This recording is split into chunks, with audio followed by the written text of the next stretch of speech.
Come into this as the country continues to grapple with the skyrocketing crime rate. The question eNCA is asking today is, do we have a police structure that can protect citizens, or are we on our own? So is the government doing enough to protect people? To discuss this even further, I'm joined now by Ian Cameron, whose organisation Action Society pushes for reforms to the judicial system. Ian, thank you so much for your time and good morning to you. We're asking about the capability and capacity for law enforcement, in this instance, the members of the SAPS, to protect citizens. Why? Because even this morning alone, Brigadier Jaap Burger, not sure if you were listening in or following this, Ian, meant to appear before SCOPA to, of course, present some of his evidence after engaging with former Eskom CEO Andre de Ruyter.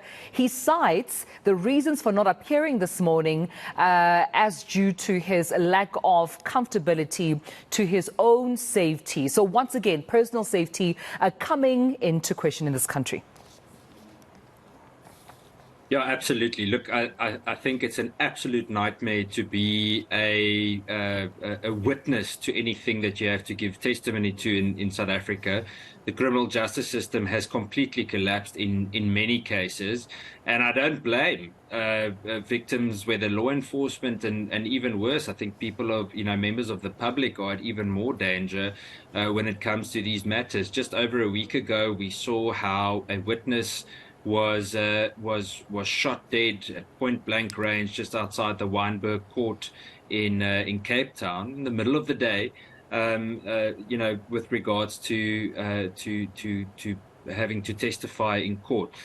I've got serious concerns regarding this. I honestly don't think South Africans are safe anymore. Remember that, we know in terms of crime statistics, but to give you an idea, it's almost only, 1 out of 10 murders are actually solved. So we've got a very, very dire situation in the country at the moment.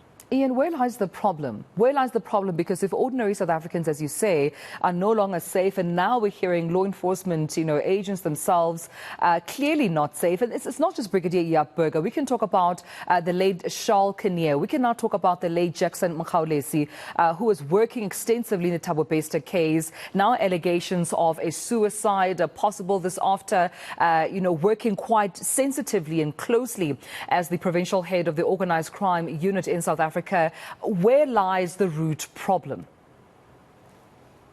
So I think if they try and push the suicide narrative, in my personal opinion, it's an absolute lie. He was assassinated. I've got no doubt. And I think there are several other examples to this.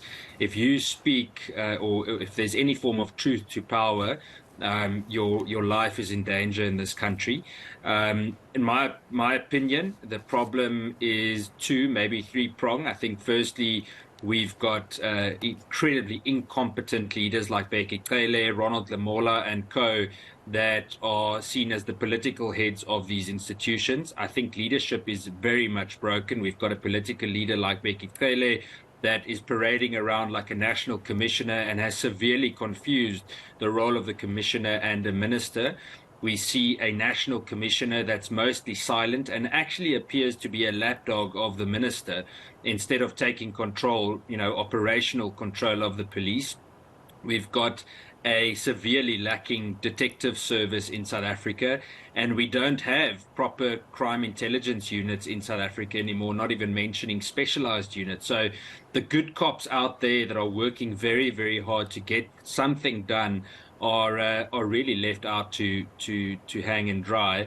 And I unfortunately think that political interference has destroyed what could, even up to about 5 to 10 years ago, could possibly have been turned around in a relatively medium-term time period.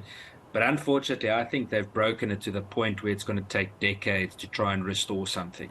What I also find equally concerning is, even at the back of the crime statistics published and reported on by Police Minister Bheki Cele quite recently, Ian, I mean, if you do a simple Google search and just perhaps type something out like police being arrested in South Africa, it's shocking at the rate of reports. These are only the reported cases of police members themselves being arrested, being complicit to crime and implicated. I mean, looking at, the likes of police officers being arrested in Boksburg, Some in Cape Town arrested for being implicated in corruption.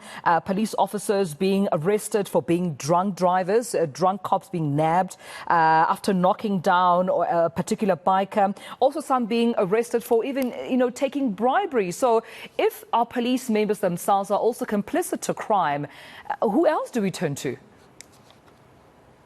I'm going to say something very directly now. I'm not going to mince my words about it. I'm convinced that parts of the South African Police Service are likely the biggest criminal cartels that the country has, apart from other certain specific government departments and groups.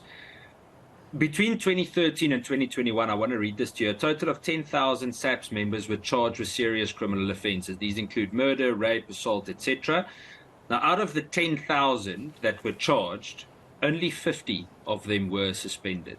Only 50 out of 10,000. So I don't think criminality in the ranks of the South African Police Service gets taken seriously. I recently exposed a anti-gang commander of the South African Police Service in a part of the Cape Flats, specifically Kleinvlei. He's a captain there, part of the anti-gang unit, and there were photos being circulated, one of them leaked to me, of prominent gang members posing and showing their gang signs in the vehicle of this police captain. SAPS sent him on special leave for 1 month, and about 2 weeks ago he was given a final warning, but he's still in uniform. Now, if you are openly associating with organized crime cartels and gangs in the country, clearly you are complicit. So why on earth would they, first of all, keep him in their ranks? Second of all, not having prosecuted and further investigated to determine how deep that is. So that indicates to me that Judge Tulare last year was correct when he said that large parts of the South African Police Service management, especially in the Western Cape, but likely elsewhere too, has been captured by criminal enterprises from elsewhere in South Africa. Concerning is an understatement. And I'm putting it very mildly. Action Society's Ian Cameron, wish we had more time. That's all the time I had with you. Thank you so much for speaking to me.